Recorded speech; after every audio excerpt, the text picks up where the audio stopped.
Bueno, para comentar sobre esto y otros temas está con nosotros Ignacio Ima, gerente de Asuntos Públicos de Imaginación. Muchas gracias, Ignacio, otra vez por estar aquí con nosotros. ¿Cómo No, por favor, muchas gracias. ¿Cómo están? ¿Cómo vas, Ignacio? ¿Sorprendido? ¿Qué te pareció ayer todo más o menos dentro de la lógica? O sea, los partidos políticos se están comportando bajo una lógica de el nivel, como dijo Matías hace un rato atrás, ¿ese es el nivel? Bueno, así están las cosas. Y por supuesto eso trae desafección, desconfianza, etcétera, etcétera, etcétera. Y por lo tanto tenemos una gran cantidad, el bandejeo, la gran cantidad de gente conocida de la farándula propiamente tal. Sí, pues hablemos de ese tema, porque ayer nosotros mencionamos algunos que se terminaron de definir ayer. Está Marlene Olivarí, por ejemplo, con un cupo de RN que va por el distrito 6. Está Pablo Herrera. También Finalmente va por cupo de Bópoli, Marlene Olivarí. Ese maestro es muy gracioso porque por cupo de Bópoli.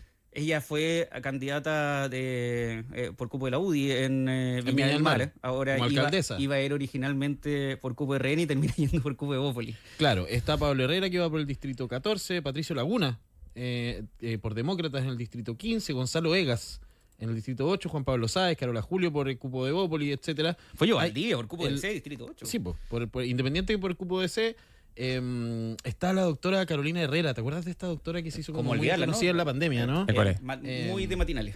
Sí, y está Lee Friedman y Felipe Ríos. Felipe Ríos el Perjan, ¿no? El actor. Sí, él es. Fue de candidato a gobernador regional, incluso por Valparaíso, por liberales, entiendo. Sí. Bueno, y tenemos algunos otros nombres más. Está el actor Ariel Mateluna, está Julio Martínez Jr., que entiendo que va al Senado.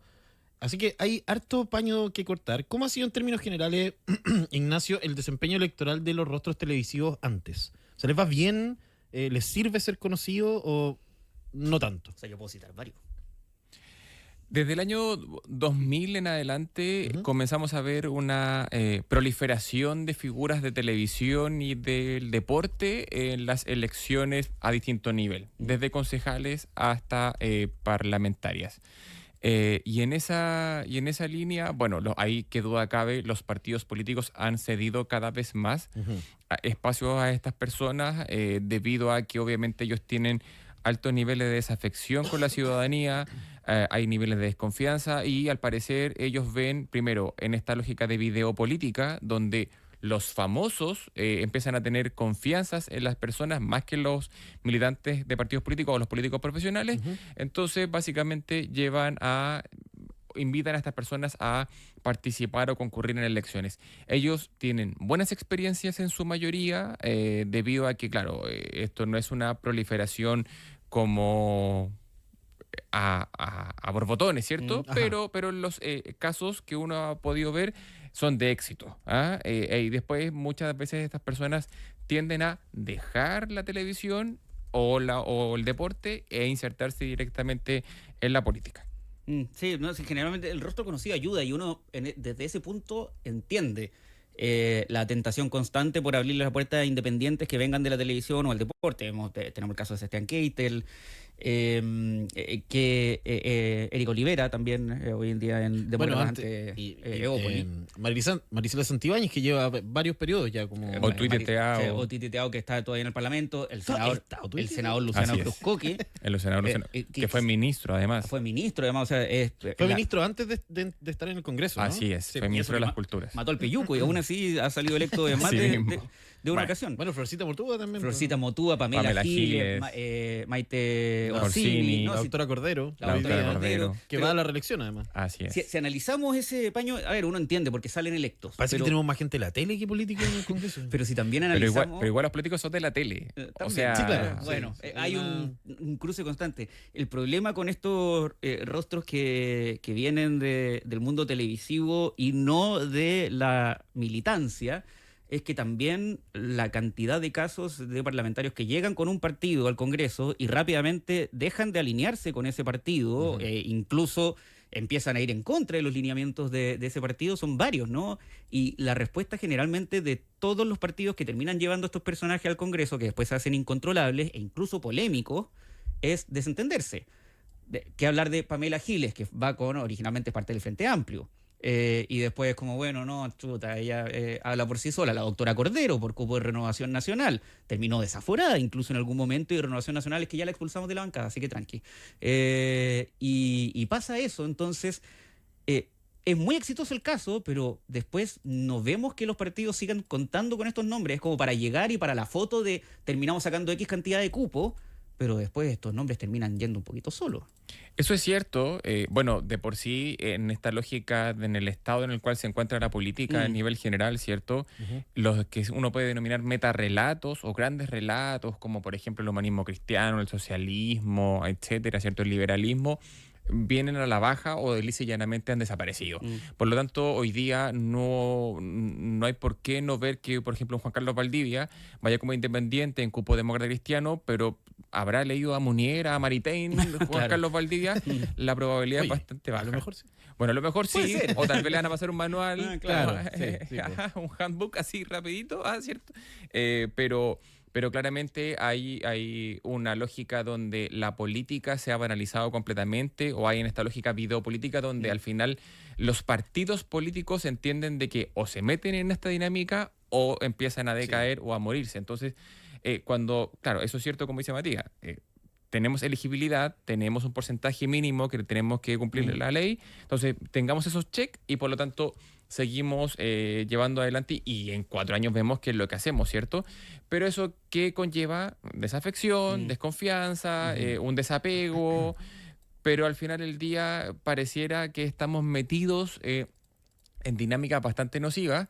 Y probablemente hasta que no tengamos un episodio de un populismo 100% propiamente tal, los partidos políticos no van a aprender la lección de este comportamiento. Pero es increíble porque ya a estas alturas hay por lo menos un par de ejemplos de cómo los partidos políticos, el seguir con esta tendencia, terminan creando a los rivales del futuro, ¿no? El caso del Frente Amplio con Pamela Giles, el caso del Partido Republicano con Johannes Kaiser. O sea, Johannes Kaiser, que era un influencer. O te terminan dejando de derecha. escobas importantes al interior del partido, como el caso de Katy Barriga. O como el caso, efectivamente, después de Katy Barriga, ¿no? Pero que incluso acuérdate que Evelyn Matei en algún momento la dio como presidenciable. En algún minuto la dieron como presidencial, ¿no? Efectivamente. Pero el punto es que es curioso que los partidos estén esperando a que venga ese populismo exitoso que termine eventualmente quitándoles espacio de poder, cuando ya están pegando en el palo con las experiencias recientes. Pero es que eso ocurre en distintos sistemas de partidos, distintos sistemas políticos. Venezuela es el mejor caso, ¿cierto? Donde finalmente los partidos políticos establecidos como el COPEI sabían lo que venían, sabían que finalmente si seguían teniendo estos casos de corrupción tan altos, venía un populismo, llegó Chávez, listo, se acabó. Y finalmente, ¿quiénes son los que pagan el pato? Los ciudadanos comunes y corrientes, ¿cierto?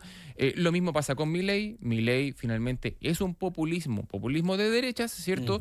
Pero es todo un sistema de partidos que finalmente es usufructo del sistema y después la ciudadanía se aburre, se agota y termina votando por un personaje de estos. O sea, en Chile, nuestro caso más paradigmático es Franco Parisi.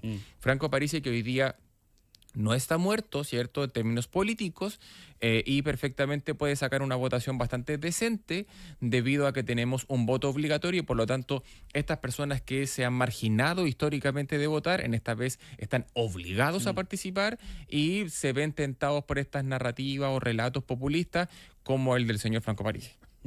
Ahora, esto implica riesgos concretos para la clase política, Ignacio, porque una cosa es que ser conocido te ayuda mucho a la hora de votar, ¿no? Pero después hay un desempeño, después tienes 4 años donde la gente te va a evaluar y donde ese resultado puede ser positivo, puede ser negativo, qué sé yo, puede ser intrascendente también. Hay gente que nosotros todavía hay diputados que ni conocemos, o sea, de repente aparece uno y uno se entera, digamos. Pero después, ¿cuánto daño podría hacerle esto a la clase política? De tener estos denominados outsiders, pero que igual van finalmente por cupos en partidos políticos. El daño yo creo que estructuralmente ya está hecho. El sistema de partidos chilenos está completamente desfondado y básicamente hoy día lo que se trata de construir son etiquetas partidarias nuevas, como por ejemplo el Partido Nacional Libertario, el Partido Republicano, en el comportamiento de la izquierda el Frente Amplio, ¿cierto? Que después se meten al sistema, se institucionalizan y después viene otra etiqueta partidaria y así vemos casos como por ejemplo que empiezan a diluirse etiquetas partidarias que eran muy importantes al inicio de la democracia, como por ejemplo la democracia cristiana, y hoy día el PDC está rescatando los muebles o lo que queda de los muebles para poder no morir en el intento. Entonces, El daño estructural ya está. Hoy día tenemos un sistema de partidos que genera un nivel de desconfianza excesivamente alto y desafección excesivamente alto. El sistema está tan bien hecho, en buenos términos, hay que decirlo, que continuamos votando por etiquetas partidarias tradicionales, pero hay algunas que empiezan a morir, a bajar su votación, otras empiezan a renovarse y básicamente esto es cíclico, ¿cierto? Probablemente tengamos un nuevo Frente Amplio en las izquierdas prontamente vamos a tener un partido republicano, si es que eventualmente José Antonio Kast es presidente, porque se va a sobreinstitucionalizar. Y vamos viendo, obviamente, en la lógica de la contingencia, qué es lo que va a ocurrir. Ignacio, por último, ¿cómo que han conformado estos pactos parlamentarios, ¿no? 2 pactos en el oficialismo, 2 pactos en la oposición un poquito más tradicional de derecha, más un pacto extra, en realidad fuera de pacto, los partidos que quedan como dando vuelta entre eso, el partido de la gente. ¿Hay alguien que haya salido ganando con la composición que quedan las listas parlamentarias? Es decir, que pudiera con esta configuración tener un mejor resultado de lo que habría tenido en otro caso. Yo creo que el único pacto que va a sacar a cuentas alegres en noviembre va a ser el pacto del Partido Nacional Libertario, Republicano y Social Cristiano, porque va a aumentar y va a consolidar su polo de derecha más dura en el Congreso y va a aumentar su representación en el Senado, algo que por supuesto hoy día tiene, pero en menor medida. Y si uno se pone a mirar más o menos en los otros pactos, uno no ve quién podría a priori o ex ante ver que salga victorioso o que pueda sacar cuentas alegres, porque el oficialismo, como no fue unido, por lo tanto su rendimiento electoral baja y va a bajar no mucho, pero va a bajar igual. Chile Vamos o este nuevo pacto que tienen con demócratas también va a sufrir una baja, sobre todo en su lado más de derecha, que es la UDI, ¿cierto? Porque se va a fagocitar, o republicanos va a fagocitar de él. Y yo creo que en realidad vamos a tener un Congreso que va a estar igualmente tensionado, igualmente fragmentado, que vamos a tener más partidos políticos representados en el próximo Congreso, sobre todo en el Senado, y seguramente tendremos comportamientos que hoy día vemos exclusivamente de la Cámara en el Senado, porque va a haber una herencia de diputados y diputadas que van a saltar al Senado.